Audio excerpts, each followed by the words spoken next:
오늘은 에스겔 14장 12절에서 14절까지 말씀 묵상합니다. 14장 12절에서 14절까지 말씀 있습니다. 여호와의 말씀이 또 내게 임하여 이르시되 인자야, 가령 어떤 나라가 불법을 행하여 내게 범죄함으로 내가 손을 그위에 펴서 그 의지하는 양식을 끊어 기근을 내려 사람과 짐승을 그 나라에서 끊는다 하자. 비록 노아, 다니엘, 욥 이 세 사람이 거기 있을지라도 그들은 자기의 공의로 자기의 생명만 건지리라. 나 주 여호와의 말이니라. 아멘. 하나님께서 선지자들을 회개하지 않고 여전히 우상의 죄악 가운데 있으면서 자신들이 원하는 말씀을 듣기를 원하는 하나님의 백성들에게 선지자들이 오히려 유혹을 받게 하여 거짓을 전하게 하실 것이다 라고 말씀하죠. 그러니까 하나님께 돌아오기를 이미 거부했어요. 여전히 우상숭배하는 자들에 대해서 하나님께서 그 악함에 거하시도록, 그리고 결국 그 죄악으로 인해서 하나님의 심판에 이르게 하실 것이라는 말씀입니다. 그러니까 거짓 선지자들의 미혹을 허용하신다는 말씀입니다. 거짓 선지자들과 이단이 성행하는 일은 하나님께서 이미 심판을 작정하신 마지막 때임을 분별할 수 있어야 합니다. 경건의 모양은 있으나 경건의 능력, 의와 거룩함, 진실함이 없는 자들은 모두 다 내 백성 이스라엘 가운데서 멸할 것이다 라고 말씀합니다. 하나님의 언약의 백성, 하나님께서 다스리시는 하나님의 나라의 백성으로 인정하지 않으실 것이다. 관계 단절입니다. 폐역하고 어리석은 주의 자녀들은 교훈을 얻지 못하고 마지막 심판을 향해 달려가고 있습니다. 그 마지막 심판 임박한 시대의 목사와 교인들의 특성이 이와 같다 하는 것을 명심하고 항상 깨어 정신을 차리고 말씀 묵상을 통해서 책망과 교훈을 얻고 의롭고 거룩하고 진실된 선을 행할 능력을 갖추고 하는 온전한 예배자로 주님 앞에 서야 할 것입니다. 12절에 여호와의 말씀이 또 임합니다. 어떤 나라가 불법을 행하고 범죄함으로 악을 행할 때 하나님께서 그들이 의지하는 양식을 끊어 기근을 내릴 것이다. 짐승을 그 나라에서 끊는다 하자. 사람과 짐승을. 그러니까 이것은 어떤 나라, 불법을 행하는 나라를 말씀하고 계시는데요. 이스라엘이라고 봐야죠. 불법을 행하고 범죄함으로 그에 대해서 하나님이 기근으로 심판을 행할 것이다. 당시 이스라엘 유다의 모습이에요. 이미 심판을 작정하셨고 오랫동안 선지자를 통해서 심판을 말씀하셨기 때문인데요. 불법을 행하는 나라, 즉 왕이신 하나님을 버리고 사람이 왕이 되어 패역무도한 이방인들보다 더 큰 악을 행하면서도 회개하고 돌이키지 않는 이스라엘, 예레미야 선지자를 통해서 하나님이 하신 말씀이 있죠. 제레미야 5장 1절로 2절에 너희는 예루살렘 거리로 빨리 다니며 그 넓은 거리에서 찾아보고 알라. 너희가 만일 정의를 행하며 진리를 구하는 자를 한 사람이라도 찾으면 내가 이 성읍을 용서하리라. 그들이 여호와께서 살아계심을 두고 맹세할지라도 실상은 거짓 맹세니라. 바벨론에 의해서 멸망당할 당시 예루살렘 성읍에는 정의를 구하며 진리를 구하는 자들이 한 사람도 없었다라고 말씀하시네요. 근데 이 말씀과 오늘 본문 말씀과 약간 차이가 무엇인가 하니, 예레미야 5장 당시에 하나님 말씀하셨을 때는 한 사람이라도 진리를 구하는 자를 찾으면 이 성읍 전체를 용서하실 거다 이런 말씀을 하셨는데요. 오늘 본문 말씀에는 하나님이 인정하신 대표적인 의인들이죠. 노아, 다니엘, 욥, 그들이 있어도 그들 자신만 구원받고 나머지는 다 멸망당할 것이다. 굉장한 차이가 있죠. 그동안 오랫동안 참으신 거예요. 예레미야를 통해서 하신 말씀과 에스겔 선지를 통해서 하신 말씀이 완전히 다르죠. 한 사람만 있어도 성읍 전체를 용서하실 거라고 하셨는데, 이제는 용서가 끝났네요. 하나님의 심판이 작정되었습니다. 그만큼 당시 예루살렘에는 정의와 진리를 구하는 사람이 없었다. 있었다는 거예요. 그래서 하나님의 심판의 당위성을 우리는 발견하게 되는 거죠. 에스겔 9장 9절 이하에도 보면 유다 족속의 죄악이 심히 중하다. 그 땅에 피가 가득하며 그 성읍에 불법이 찼다 그랬고요. 이는 그들이 이르기를 여호와께서 이 땅을 버리셨으며 여호와께서 보지 아니하신다 함이라. 그러므로 내가 그들을 불쌍히 여기지 않을 것이다. 궁휼을 베풀지 아니하고 그들의 행위대로 그들의 머리에 갚으리라 하시더라. 그러니까 유다 족속의 죄악이 심히 중하다. 땅에 피가 가득하다. 성읍에 율법이 가득 찼다고 하셨습니다. 율법을 행하는 나라는 당시 유다, 이스라엘임을 알 수 있습니다. 불법은 히브리어의 말입니다. 부정, 반역, 불성실한 행위, 이것이 불법인데요. 그러니까 하나님의 율법을 어기는 죄악입니다. 불순종, 거역, 그러니까 특히 제사장직과 관련해서 이 불법이라는 말이라는 단어가 많이 사용되는데요. 십계명, 제사법과 관련된 모든 율법을 범하는 죄를 의미하는 것이에요. 예수님께서도 산상수훈에서 마태복음 5장 17절 이하에 내가 율법이나 선제를 폐하러 온 줄로 생각하지 말라. 폐하러 온 것이 아니라 완전하게 하렴이라 말씀하시면서 율법의 1.1획도 결코 없어지지 아니할 것이라, 그리고 다 이룰 것이라고 말씀하십니다. 그러므로 누구든지 이 계명 중에 지극히 작은 것을 하나라도 버리고 또 그같이 사람을 가르치는 자는 천국에서 지극히 작될 것을 받을 것이요 이를 행하며 가르치는 자는 천국에서 크다 일컬음을 받게 될 것이다. 그러나 너희의 의가 서기관과 바리새인보다 낫지 못하면 결코 천국에 들어가지 못한다고 말씀하십니다.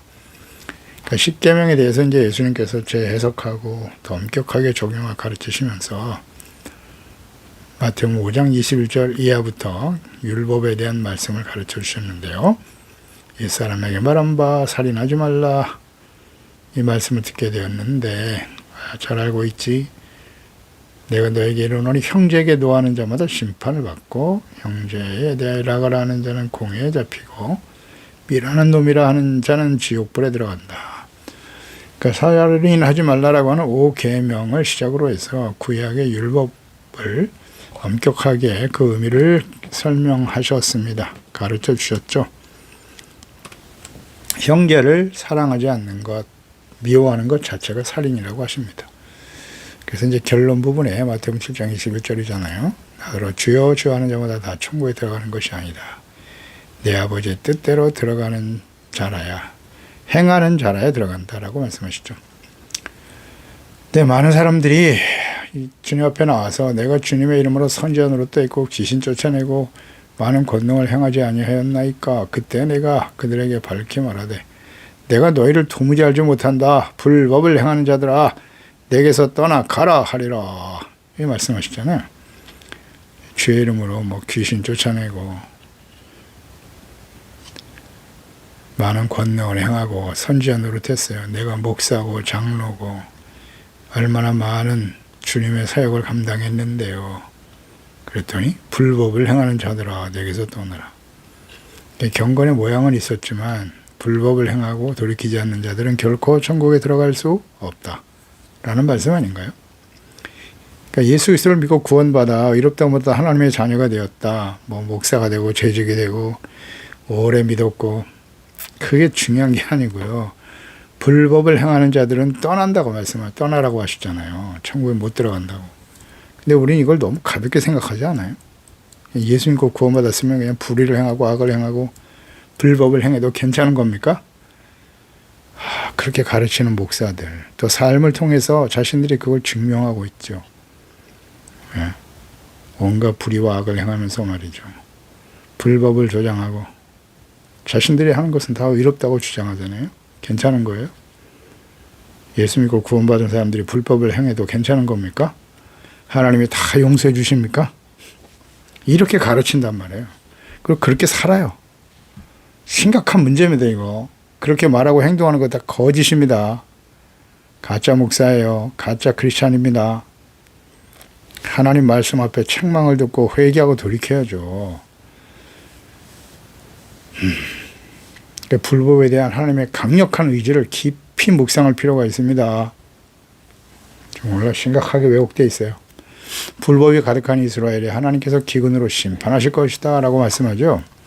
그들이 의지하는 양식을 끊어 기근을 내려 사람과 짐승을 그 나라에서 끊는다 하자. 불법에 대한 하나님의 심판은 전쟁, 기근, 전염병이에요. 사람들이 가장 믿고 의지하는 양식을 끊어버린다. 기근을 내리신다는 거예요. 비가 내리지 않는 기근, 흉년, 이상기후, 경제적인 궁핍 매우 심각하죠. 두려운 재앙입니다.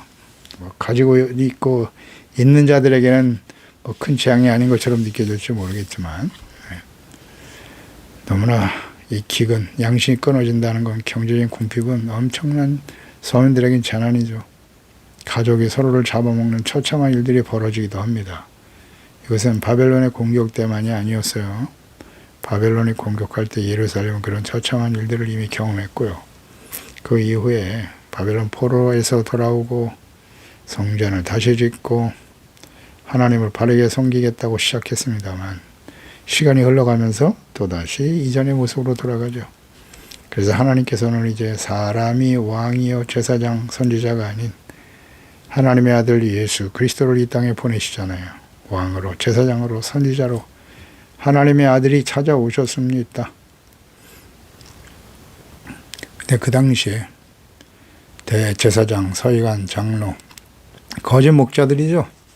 예수님을 율법을 어긴 죄인이라고 여기면서 십자가에 못 박아 죽입니다. 죽여요. 그때 분별력 없는 어리석은 주의 백성들이, 유다 백성들이 뭐라고 그랬어요? 예수님의 핏값을 우리 자손에게 돌리라고 큰 소리 쳤죠. 십자가에 못 박는 것은 정당하다는 거예요. 예수님을 죽이는 일은. 그 죄값을 자신들이 치르겠다고 큰 소리 치고 있잖아요. 어떻게 되었나요? 역시 로마에 의해서 예루살렘이 포위를 당하게 되고 처참하게 죽어가죠. 그래서 이 포위만 당하면 예루살렘은 먹을 양식이 없게 돼 있어요.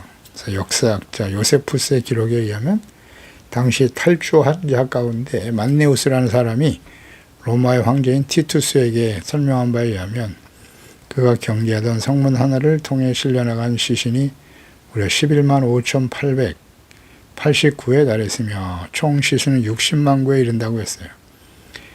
수많은 사람들이 굶주림으로 목숨을 잃었고 말로 표현하기 힘든 일들이 일어났다고 기록합니다. 굶주림 때문에 그들은 미친 개처럼 행동했다. 허리띠, 장화, 방패 등에 붙은 가죽마저도 떼어내어 씹어댔고 건초 더미와 율법에서 그만 가장 부정한 짐승들도 닥친 대로 잡아먹었다. 그리고 가장 소름 끼치는 일이 일어났는데 한 엄마가 어린 자식을 죽여 불에 구워 먹는 끔찍한 일이 일어났다고 기록하고 있습니다. 기근이 얼마나 무서운 재앙인지를 알 수 있죠. 최근 유엔 인권위원회 발표에 따르면 120억의 인구가 먹고도 남을 만큼의 식량이 월랑 생산되고 있지만 하루에 10만 명 이상이 5초에 한 명의 어린아이가 굶주림으로 죽어가고 있다는 것입니다. 세계 식량 계획이 밝힌 기아 인구는 원래 8억 2,600만 명, 내전, 자연재해, 만성적인 가난 탓에 굶주리고 있는 사람들의 숫자입니다. 대략 8억 3천만 명이 영양실조 인구 가운데 7억 9천은 개발도상국에 살고 있다고 하죠. 이 가운데 2억 명의 5살 이하의 어린이들이라고 합니다. 기근으로 인한 심판은 실로 무서운 하나님의 재앙인데요. 이러한 기근으로 인한 재앙이 영원한 하나님의 백성인 이스라엘, 유다 백성들에게 임하게 하셨습니다. 이런 재앙이 임할 때 14절에 비록 노아, 다니엘, 욥 이 세 사람이 거기에 있을지라도 그들은 자기의 공의로 자기의 생명만 건지게 될 것이다. 이러한 심판의 원인은 이스라엘의 불법과 회개하지 않는 완악함 때문인데요. 하나님의 말씀을 듣고도 회개할 의지가 없고 더욱 불법을 행하고 하나님을 무시하고 우상을 향해 달려가는 이스라엘, 이는 분명 고범죄예요. 짐짓죄에 해당하는 것입니다. 계속 강조됩니다. 잘 생각하셔야 돼요. 민수기 15장 30절에 본토인이든지 타국인이든지 고의로 무엇을 범하면 이게 고범죄잖아요. 누구나 여호와를 비방하는 자니, 고범죄는 하나님을 비방하는 자래요. 그의 백성 중에서 끊어질 것이다. 하나님과의 관계 단절입니다. 히브리서 10장 26절 27절에 우리가 진리를 아는 지식을 받은 후 짐짓죄를 범한 적 다시는 속죄하는 제사가 없다. 오직 무서운 마음으로 심판을 기다리는 것과 대적하는 자를 태울 맹렬한 불만이 있으리라. 아멘. 고음죄, 짐짓죄. 말씀을 듣고도 회개하고 돌이키지 않더라는 거예요. 회개하면 용서받습니다. 회개하지 못하기 때문에 속죄를 받을 수 없는 거예요. 하나님을 비방하는 자다. 백성 중에서 끊어진다. 구약시대의 언약의 백성과 예수 그리스도를 믿고 구원받은 하나님의 자녀 서로 다를까요? 어떤 점에서 차이가 있다는 거죠? 구약시대 성도들도 은혜로 구원받았어요. 우리도 오늘날 예수 그리스도를 십자가 대속의 은혜로 구원받았어요. 뭐가 다르죠? 은혜로 구원받았다고요. 그런데 하나님의 아들이 제물이 되셨어요. 과거에 속죄받을 수 있는 길은 동물의 피였습니다. 그런데 오늘날은 예수 그리스도의 십자가의 피로 죄사함 받고 용서받는 거예요. 그러면 똑같이 죄를 범했을 때 어떤 죄가 더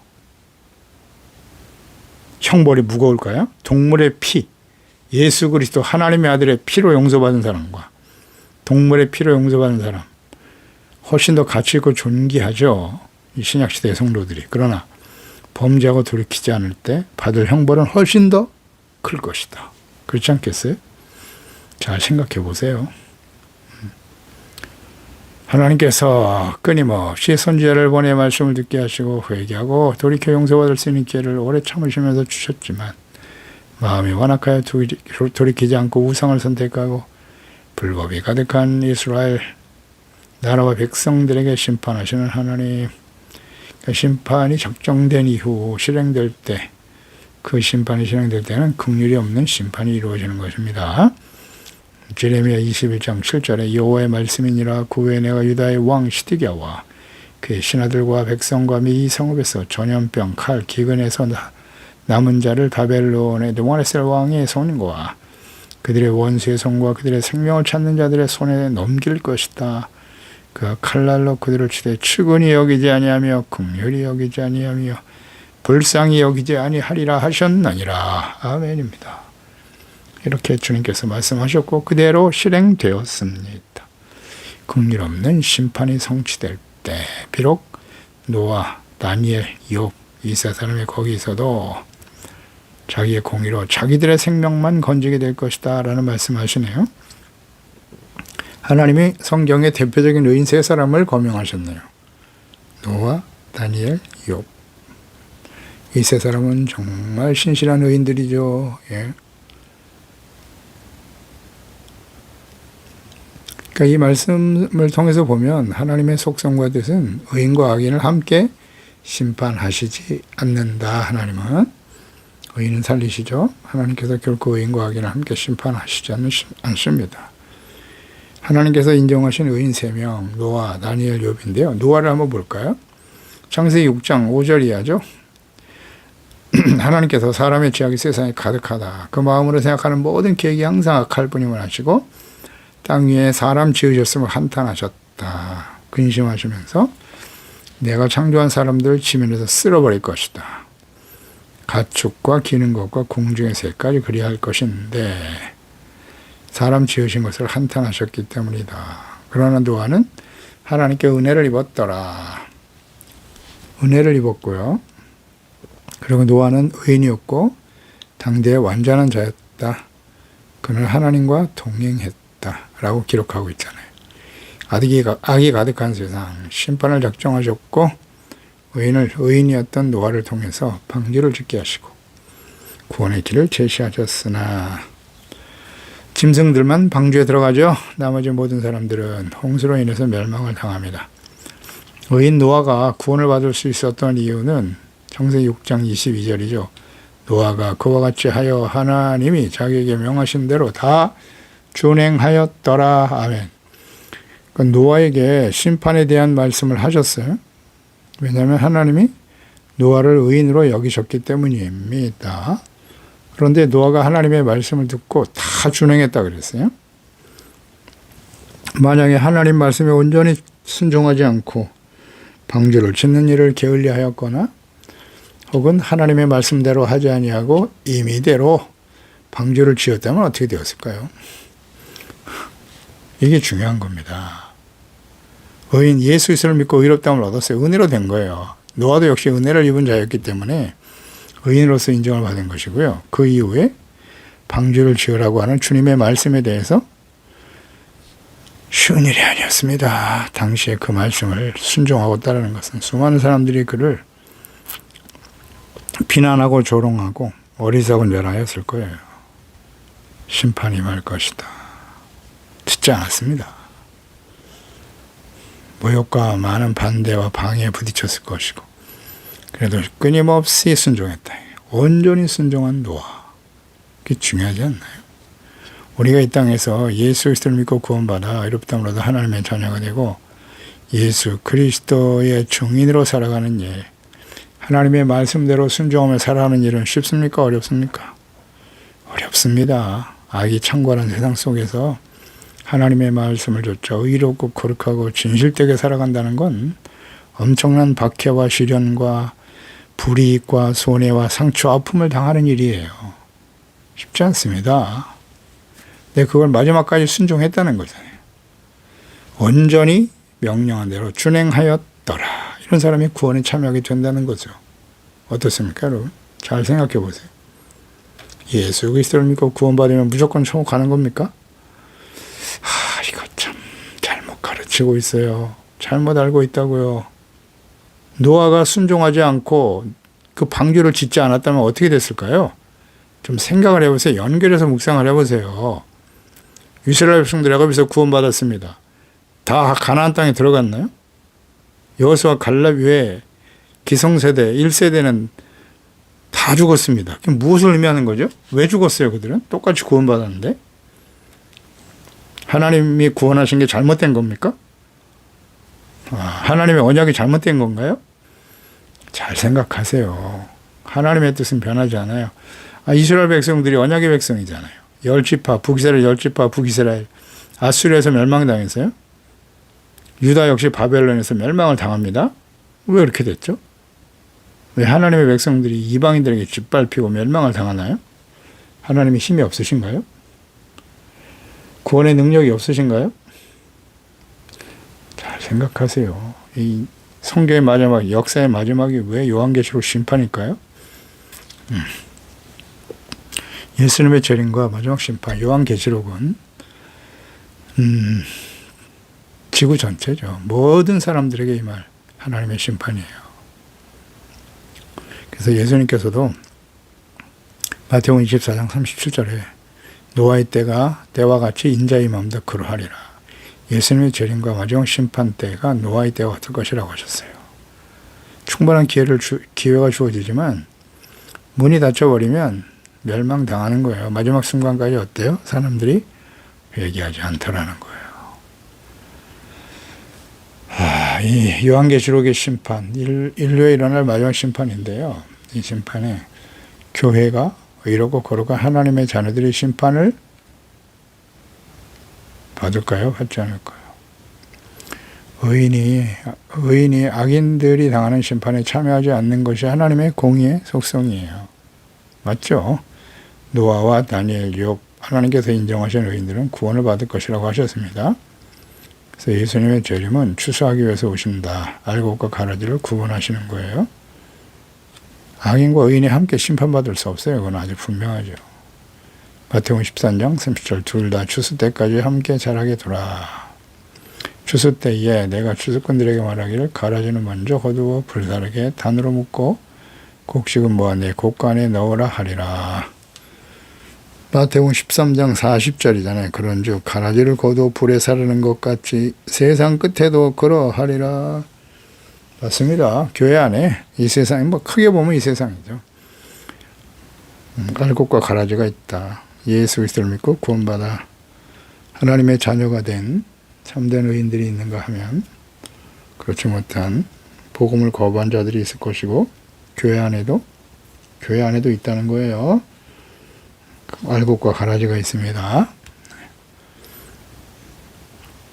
분명한 것은 하나님께서 의인과 악인을 함께 심판하실 수 없기 때문에 의인들은 데리고 가셔야 맞습니다. 한 사람은 남고 한 사람은 데려감을 당하고 예수께서 말씀하셨잖아요. 데살로니가전서 4장 16절 이하에도 주께서 호령과 천사장의 소리와 하나님의 나팔 소리로 친히 하늘로부터 강림하시리니 그리스도 안에서 죽은 자들이 먼저 일어나고 그 후에 우리 살아남은 자들도 그들과 함께 구름 속으로 끌어올려 공중에서 주를 영접하게 될 것이다. 사도 바울이 하나님께로도 받은 계시잖아요. 거룩한 흠이 없는 근신하고 깨어 준비된 성도들은 먼저 휴거하게 하시죠. 데려가시고 천국으로 인도하시겠죠. 나머지 가라지들이에요. 경건의 모양은 있으나 능력을 부인하는 사람들이겠죠. 불법과 죄악된 삶을 회개하지 않는 교만하고 완악한 사람들이겠죠. 그래서 그때에 많은 교회와 교인들이 하나님의 심판에 참여하게 될 것입니다. 이 땅에 남는 자가 있고 공중에서 끌어올리시는 그러니까 휴거를 통해서 예수 그리스도와 함께 영원한 천국에 속하게 될 것이다. 그러니까 요한계시록의 심판은요, 천상 하나님과 예수 그리스도가 오셔서 하나님과 함께 천국에 거하는 사람과 이 땅에 남는 자의 모습이죠. 하나님의 심판은 가라지들 악한 자들에게 임하는 겁니다. 의인들은 절대 심판받을 수 없어요. 그러니까 그 부분을 잘 이해하셔야 돼요. 예수 믿고 구원받았는데 나는 의롭다함을 얻었습니다. 그건 시작이라고 했죠. 시작에 불과한 겁니다. 그 이유가 더 중요한 거예요. 근데 그걸 강조하지 않잖아요. 이게 참 큰일이에요. 그 부분을 강조하지 않아요.